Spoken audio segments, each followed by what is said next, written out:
64वां अध्याय नृग राजा की कथा। श्री सुखदेव जी कहते हैं, प्रिय परीक्षित, एक दिन सांब, प्रद्युम्न, चारुभानु और गद आदि यदुवंशी राजकुमार घूमने के लिए उपवन में गए। वहां बहुत देर तक खेल खेलते हुए उन्हें प्यास लगाई।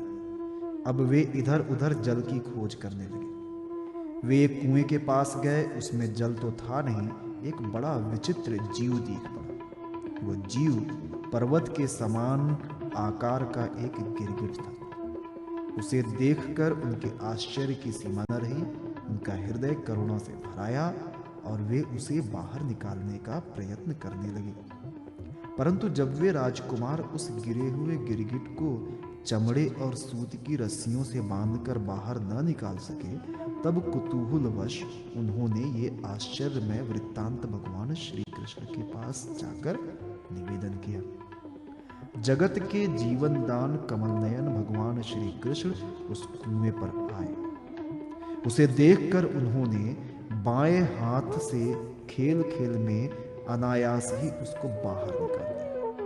भगवान श्री कृष्ण के कर कमलों का स्पर्श होते ही उसका गिरगिट रूप जाता रहा और वो एक स्वर्गीय देवता के रूप में परिणत हो गया। अब उसके शरीर का रंग तपाए हुए सोने के समान चमक रहा था और उसके शरीर पर अद्भुत वस्त्र, आभूषण और पुष्पों के हार शोभा पा रहे थे। यद्यपि भगवान श्री कृष्ण जानते थे कि इस दिव्य पुरुष को गिरगिट योनि क्यों मिली थी, फिर भी वो कारण सर्वसाधारण को मालूम हो जाए, इसलिए उन्होंने उस दिव्य पुरुष से पूछा, महाभाग, तुम्हारा रूप तो बहुत ही सुंदर है, तुम हो कौन?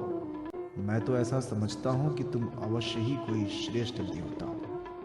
कल्याण मूर्ते, किस कर्म के फल से तुम्हें इस योनि में आना पड़ा था? वास्तव में तुम इसके योग्य नहीं हो। हम लोग तुम्हारा वृत्तांत जानना चाहते हैं। यदि तुम हम लोगों को बतलाना उचित समझो तो अपना परिचय अवश्य। श्री सुखदेव जी कहते हैं, परीक्षित, जब अनंत मूर्ति भगवान श्री कृष्ण ने राजा नृग से, क्योंकि वे ही इस रूप में प्रकट हुए थे, इस प्रकार पूछा, तब उन्होंने अपना सूर्य के समान जाज्वल्यमान मुकुट झुकाकर भगवान को प्रणाम किया और वे इस प्रकार कहने लगे। राजा नृग ने कहा, प्रभो, मैं महाराज इक्ष्वाकु का पुत्र राजा नृग हूं। जब कभी किसी ने आपके सामने दानियों की गिनती की होगी, तब उसमें मेरा नाम भी अवश्य ही आपके कानों में पड़ा होगा। प्रभो, आप समस्त प्राणियों की एक एक वृत्ति के साक्षी हैं। भूत और भविष्य का व्यवधान भी आपके अखंड ज्ञान में किसी प्रकार की बाधा नहीं डाल सकते। अतः आपसे छिपा ही क्या है। फिर भी मैं आपकी आज्ञा का पालन करने के लिए कहता हूं। भगवान, पृथ्वी में जितने धूलि कण हैं, आकाश में जितने तारे हैं और वर्षा में जितनी जल की धाराएं गिरती हैं, मैंने उतनी ही गौवें दान की थी। वे सभी गौवें दुधार, नौजवान, सीधी, सुंदर, सुलक्षणा और कपिला थी। उन्हें मैंने न्याय के धन से प्राप्त किया था।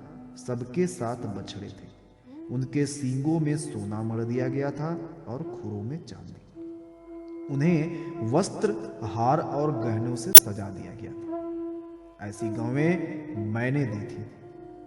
भगवान, मैं युवावस्था से संपन्न श्रेष्ठ ब्राह्मण कुमारों को, जो सद्गुणी, शील संपन्न, कष्ट में पड़े हुए कुटुंबों वाले, दम्भ रहित तपस्वी, वेद पाठी, शिष्यों को विद्यादान करने वाले तथा सच्चरित्र होते हैं, वस्त्राभूषण से अलंकृत करता और उन गौओं का दान करता। इस प्रकार मैंने बहुत सी गौवें, पृथ्वी, सोना, घर, घोड़े, हाथी, दासियों के सहित कन्याएं, तिलों के पर्वत, चांदी, शैया, वस्त्र, रत्न, गृह सामग्री और रथ आदि दान किए। अनेकों यज्ञ किए और बहुत से कुएं, बावली आदि बनवाए। एक दिन किसी अप्रतिग्रही, दान न लेने वाले तपस्वी ब्राह्मण की एक गाय बिछुड़कर मेरे गांवों में आ गिरी। मुझे इस बात का बिल्कुल पता न चला, इसलिए मैंने अनजाने में उसे किसी दूसरे ब्राह्मण को दान कर दिया। जब उस गाय को वे ब्राह्मण ले चले, तब उस गाय के असली स्वामी ने कहा, ये गौ मेरी है। दान ले जाने वाले ब्राह्मण ने कहा, ये तो मेरी है, क्योंकि राजा नृग ने मुझे इसका दान किया। वे दोनों ब्राह्मण आपस में झगड़ते हुए अपनी अपनी बात कायम करने के लिए मेरे पास आए। एक ने कहा, ये गाय अभी अभी आपने मुझे दी है, और दूसरे ने कहा, यदि ऐसी बात है तो तुमने मेरी गाय चुरा ली है। भगवान, उन दोनों ब्राह्मणों की बात सुनकर मेरा चित्त भ्रमित हो गया।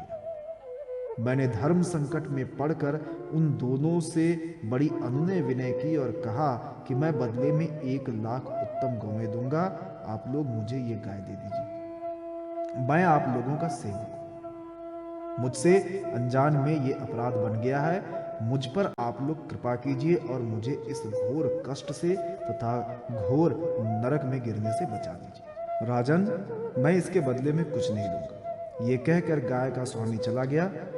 तुम इसके बदले में 1,00,000 ही नहीं, 10,000 गौएं दो तो भी मैं लेने वाला नहीं। इस प्रकार कहकर दूसरा ब्राह्मण भी चला गया। देवाधिदेव जगदीश्वर, इसके बाद आयु समाप्त होने पर यमराज के दूत आए और मुझे यमपुरी ले गए।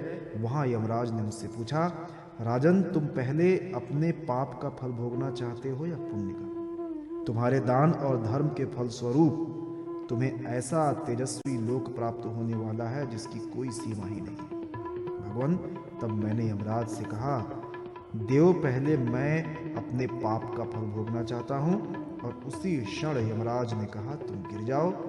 उनके ऐसा कहते ही मैं वहां से गिरा, और गिरते ही समय मैंने देखा कि मैं गिरगिट हो गया।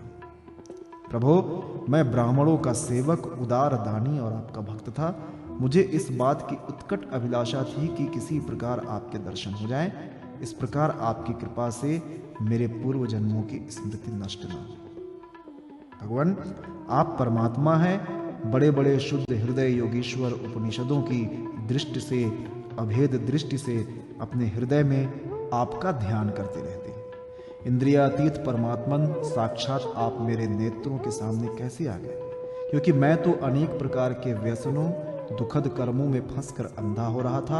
आपका दर्शन तो तब होता है जब संसार के चक्कर से छुटकारा मिलने का समय आता है।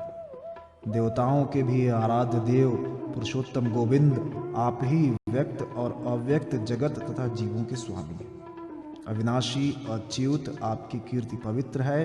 अंतर्यामी नारायण, आप ही समस्त वृत्तियों और इंद्रियों के स्वामी हैं। प्रभु श्री कृष्ण, मैं अब देवताओं के लोक में जा रहा हूँ, आप मुझे आज्ञा दीजिए। आप ऐसी कृपा कीजिए कि मैं चाहे कहीं भी रहूं, मेरा चित्त सदा आपके चरण कमलों में ही लगा रहे। आप समस्त कार्यों और कारणों के रूप में विद्यमान हैं।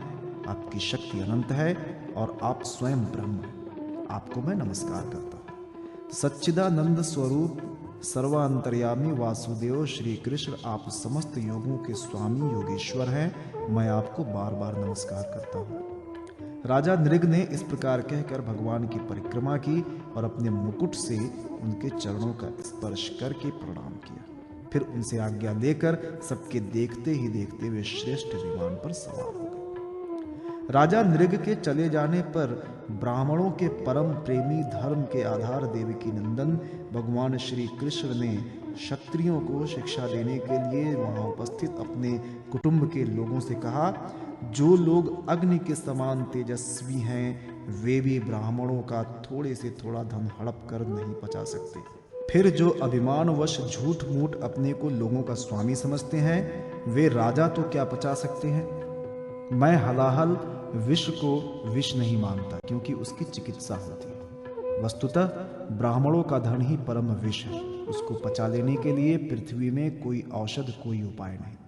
हलाहल विष केवल खाने वाले का ही प्राण लेता है, और आग भी जल के द्वारा बुझाई जा सकती है। परंतु ब्राह्मण के धन रूप अरण्य से जो आग पैदा होती है, वो सारे कुल को समूल जला डालती है। ब्राह्मण का धन यदि उसकी पूरी पूरी सम्मति लिए बिना भोगा जाए, तब तो वो भोगने वाले उस लड़के और पौत्र, इन 3 पीढ़ियों को ही चौपट करता है। परंतु यदि बलपूर्वक हट करके उसका उपभोग किया जाए, तब तो पूर्व पुरुषों की 10 पीढ़ियां और आगे की भी 10 पीढ़ियां नष्ट हो जाती हैं। जो मूर्ख राजा अपनी राज लक्ष्मी के घमंड से अंधे होकर ब्राह्मणों का धन हड़पना चाहता है, समझना चाहिए कि वे जानबूझकर नरक में जाने का रास्ता साफ कर रहे हैं।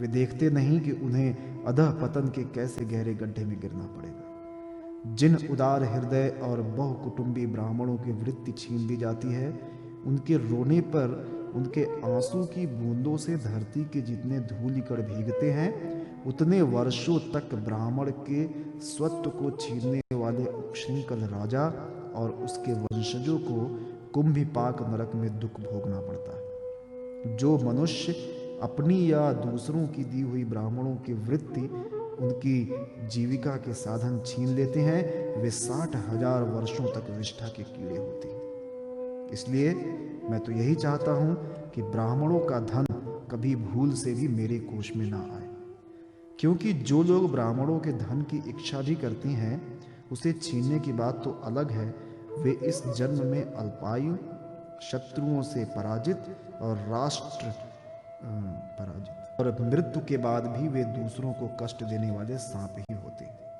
इसलिए मेरे आत्मियों, यदि ब्राह्मण अपराध करे तो भी उससे द्वेष मत करो। वो मार ही क्यों न बैठे या बहुत सी गालियां या शाप ही क्यों न दे, उसे तुम लोग सदा नमस्कार ही करो। जिस प्रकार मैं बड़ी सावधानी से तीनों समय ब्राह्मणों को प्रणाम करता हूं, वैसे ही तुम लोग भी किया करो। जो मेरी इस आज्ञा का उल्लंघन करेगा, उसे मैं क्षमा नहीं करूंगा, दंड दूंगा। यदि ब्राह्मण के धन का अपहरण हो जाए तो वो अपहृत धन उस अपहरण करने वाले को अनजान में उसके द्वारा ये अपराध हुआ हो तो भी अधः पतन के गड्ढे में डाल देता है। जैसे ब्राह्मण की गाय ने अनजान में उसे लेने वाले राजा नृग को नरक में डाल दिया। परीक्षित, समस्त लोगों को पवित्र करने वाले भगवान श्री कृष्ण द्वारका वासियों को इस प्रकार उपदेश देकर अपने महल में चले गए।